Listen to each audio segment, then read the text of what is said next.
Bueno, en esta última parte vamos a ver la teoría del valor que nos va a permitir entender por qué el conjunto de signos que es la lengua es un sistema. Hasta ahora vimos la definición de lengua como objeto de la lingüística, después la definición de las unidades del sistema y ahora vamos a ver la característica sistemática del sistema, si me permiten la redundancia. Para entender la importancia que tiene la teoría del valor lingüístico hay que reponer contra qué modelo de lengua reacciona Saussure. La concepción aceptada en la época era la de que las lenguas son nomenclaturas. Pensaba las lenguas como nomenclaturas.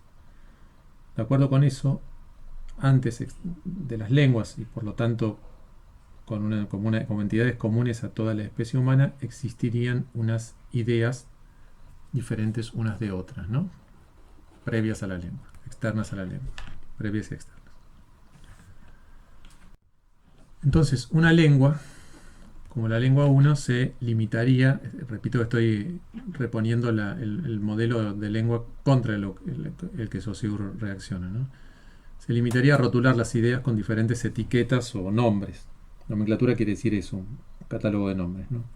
Por ejemplo, esta lengua, la lengua verde, reconoce muy prolijamente la estructura de las ideas y tiene un nombre para cada idea. No se saltea ninguna, no se olvida de ninguna, no confunde dos ideas, etc.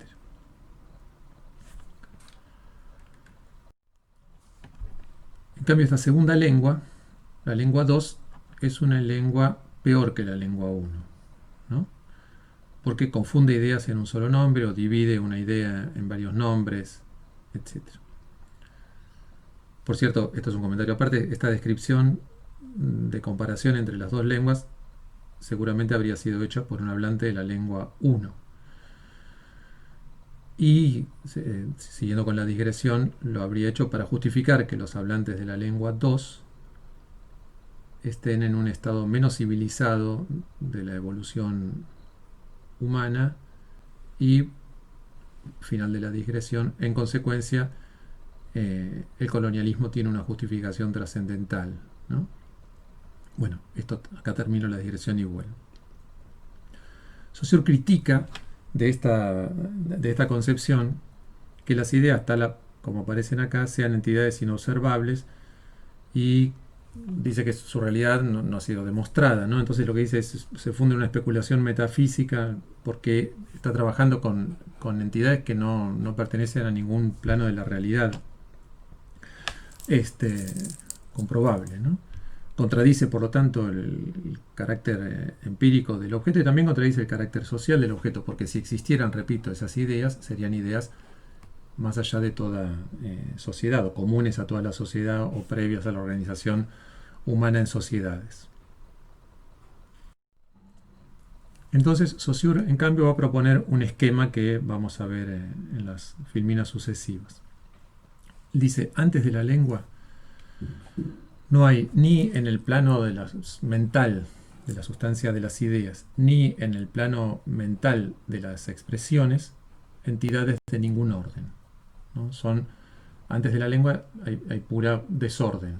La sustancia está en un estado amorfo, es decir, carece de toda forma. Lo que la lengua hace cuando interviene en ese caos es una clasificación. La lengua es un principio de clasificación, efectivamente. Es decir, corta porciones del plano de las ideas, y en el momento que las corta les da forma, y del plano de las expresiones las asocia en signos, cada uno de estos de las entidades dobles que están separadas por las barras turquesas son signos, ¿no?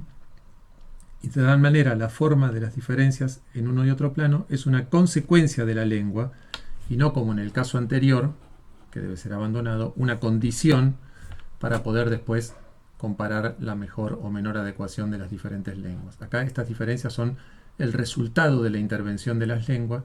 La lengua estaría ubicada precisamente en esta línea de puntos. ¿Está bien? La lengua no tiene nada de sustancial, no tiene que ver con la sustancia de las ideas, que es un tema más bien de la psicología, o con la sustancia de las expresiones, que es un tema más bien de la fonología, sino con el punto de contacto en el cual Hay esos deslindamientos recíprocos que se llaman, como ustedes recordarán, signos.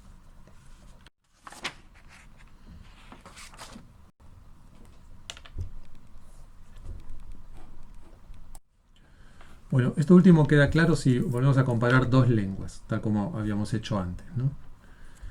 En este caso, la lengua roja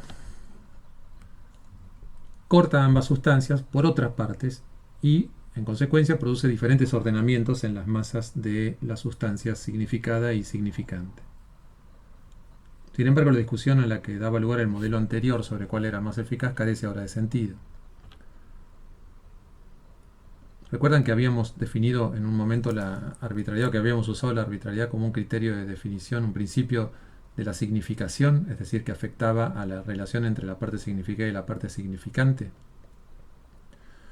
Bueno, lo que hace ahora Saussure es extender el principio de arbitrariedad a la relación entre las partes significadas de los diferentes signos por un lado, que son estos, y entre las partes significantes de los signos por el otro, que son estos. También el punto por el cual cada lengua corta la materia es arbitrario, es decir, esta extensión pareja, paralela, etcétera, de la lengua turquesa no es mejor, este ordenamiento no es mejor que el ordenamiento de las líneas rojas, oblicuas, etcétera.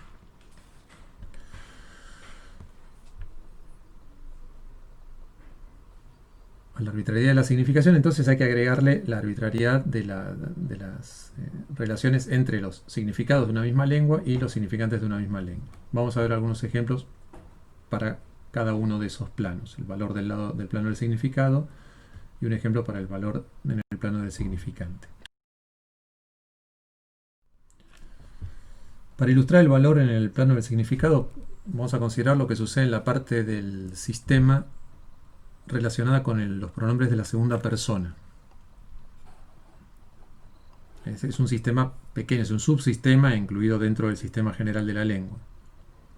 Y como hace Saussure, vamos a usar el mismo procedimiento expositivo de Saussure, que es comparar cómo se distribuye la misma sustancia conceptual en diferentes formas que corresponden a diferentes lenguas o estados de lengua. La primera de esas formas es el castellano que se habla en España. ¿Está bien? El castellano que se habla en España dispone de 4 significados, 4 signos que tienen a su vez 4 significados, opuestos según el número, singular y plural, y opuestos según el grado de formalidad. Entonces, si nosotros tomamos el significado de uno de ellos, de ustedes, a saber, el pronombre de segunda persona personal de que corresponde al trato formal y a plural, el valor del significado está limitado por el valor de los otros 3 significados con los cuales convive dentro del sistema, los cuales se limita recíprocamente dentro del sistema. Es decir, el significado de ustedes, desde el punto de vista del valor, puede describirse como el resto que queda después de restar, de sustraer todos los demás, los otros 3. En cambio, en el castellano que se habla en Argentina y en América en general, el signo vosotros, este signo ha desaparecido, ¿no? Bueno, la diferencia entre vos y tú no nos importa a nosotros, son equivalentes, una diferencia que no interesa. Sí nos interesa en cambio la desaparición del término vosotros. En consecuencia, ¿qué es lo que pasa con el significado de vosotros? Con el significado informal plural, de trato informal plural de la segunda persona. ¿Desaparece? No, no desaparece. En castellano también es posible significar ese mismo concepto. Excepto que ahora está asimilado con el concepto del significado plural formal en el significante ustedes, en el signo cuyo significante es ustedes. El valor de ustedes, entonces, diríamos, es más amplio en el castellano de América que en el castellano de España porque se opone no a 3, sino a 2 signos. Entonces el espacio que le queda es mayor. En inglés antiguo, en inglés arcaico, existían 2 pronombres de segunda persona, a diferencia de lo que pasa ahora, ¿no? Uno era though o algo por el estilo, no tengo ni idea, y otro era ye. Supongo que tampoco debía ser ye, pero digamos que era though y ye, ¿no? Ye, lo que equivale para nosotros a ustedes, se oponía solamente a though. Entonces tenía todo el resto de los valores. Tiene todo el resto de los valores. Tiene también un valor asociado con el significado singular y ambos valores plurales. Es decir, tiene más valores que ustedes porque se incluye también este valor, ¿no? Y se opone solamente a though.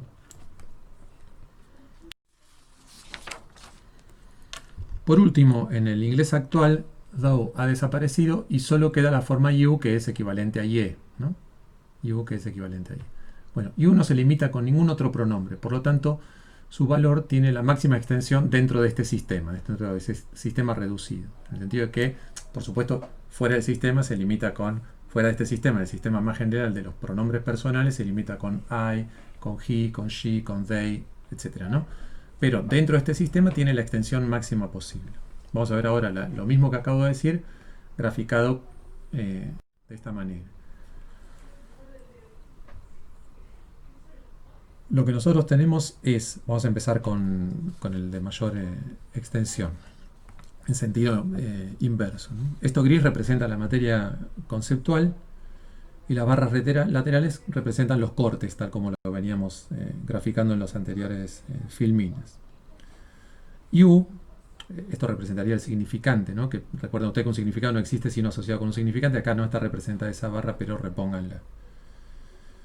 El significado de you, que no se opone dentro de este sistema a ningún otro término, tiene la totalidad, cubre la totalidad, tiene un valor absoluto, digamos así, cubre la totalidad de la extensión del significado. En cambio, el significado de ye en la forma arcaica anterior, en un estado anterior de la misma lengua, se opone a thou. Entonces, corta la sustancia fónica. En ese sistema, la sustancia conceptual, perdón, se corta, estableciendo una diferencia que actualmente ya no se reconoce, no está lexicalizada, no está codificada en el sistema. Luego, en el castellano que se habla en América, usted se opone a dos términos y por lo tanto hay tres diferencias, y en el castellano que se habla en Europa hay 4 diferencias. Lo que acabamos de hacer es lo mismo que antes, pero regresando y viendo la gráfica de cómo eso se complementa con la primera explicación sobre el tema. Muy bien. Por supuesto, cada uno de estos significados, por ejemplo, el significado de ustedes en el sistema del castellano peninsular se opone a los otros significados dentro del mismo sistema. No hay, es un error comparar el valor de ustedes con... El valor de ustedes no está definido por el valor de vos en el castellano del Río de la Plata, ¿no? O el valor de ustedes no está definido por el valor de you en inglés. Acá donde dice vos debería decir tú. Pero como ya les dije, no hay que prestarle atención a esa diferencia. Bueno, recuerde que cada significado está asociado a un significante y también que la comparación entre las dos formas del castellano americano y peninsular y las dos formas de el inglés arcaico y actual y moderno también les permitiría ejemplificar la propiedad de la mutabilidad del signo lingüístico. Si todavía lo recuerdan, si no, regresen y piensen por qué esto que acabo de decir es cierto o si lo que acabo de decir es cierto. Bueno, ahora vamos a ver un ejemplo de cómo en el plano de la sustancia expresiva también hay organizaciones. También ese plano se organiza arbitrariamente como un sistema de valores puros. En el Río de la Plata, si nos pusiéramos en la situación de B, del B del circuito de la palabra, podemos escuchar la diferencia entre dos realizaciones que son las siguientes. Yo, como en yo digo, o yo, como en yo digo. Una es sorda y la otra es sonora. En un caso se hacen vibrar las cuerdas vocales y en el otro no. Ustedes lo pueden probar en este mismo momento. Pueden hacer el sonido tocándose la laringe y fijándose si la garganta y fijándose si vibran o no vibran las cuerdas vocales y les va a salir un sonido sordo y un sonido sonoro. Esa diferencia, si nosotros fuéramos B, sería descartado como un hecho lingüístico si el código fuera el castellano. ¿Por qué? Porque en nuestro cerebro esa diferencia no está asociada a la diferencia entre fonemas, como sucedería si escucháramos la alternancia entre yo, lo, to, mo, bo, etc., ¿no? Entonces, yo y yo es una diferencia, sí, pero del plano del habla, que corresponde al plano del habla. No es esencial a la comunicación, es de carácter individual, etc. En cualquier caso que diga, no sé, yaga o yaga o callo y callo, en ninguno de esos casos se contrasta significado. Por lo tanto, es una diferencia que corresponde a las realizaciones individuales. En cambio, si el código de B fuera la lengua inglesa, esa misma diferencia en el habla evocaría en su cerebro una diferencia que sí está codificada como hecho de lengua. Por ejemplo, si, como hicimos antes en el mismo contexto vocálico, ahora en el contexto o, nosotros oponemos show y Joe, la diferencia entre esas dos realizaciones repercute en el plano del significado, ¿no? Porque show es un espectáculo y Joe es un nombre propio, el diminutivo de Joseph. Entonces, este gráfico muestra, por lo tanto, para B, si el código lingüístico del código de la comunicación de B es el inglés actual, entonces reconocería esa diferencia como un hecho de lengua. Lo que este gráfico muestra es de qué manera la diferencia, que para un sistema es parte de la convención social y distingue entre dos fonemas, para el sistema de la lengua del inglés moderno, en el otro son realizaciones. Para eso, en el segundo caso, habría que tomar en cuenta las líneas grises, que son muy débiles acá. Las líneas amarillas corresponden a la segmentación del inglés y las dos líneas de los extremos corresponden a la segmentación que hace el castellano. ¿Está bien? Bueno, el último comentario que vamos a hacer también se refiere al último apartado del artículo. Hemos dicho una y otra vez que los valores, tanto del plano significado como del plano significante, resultan de las relaciones entre los signos.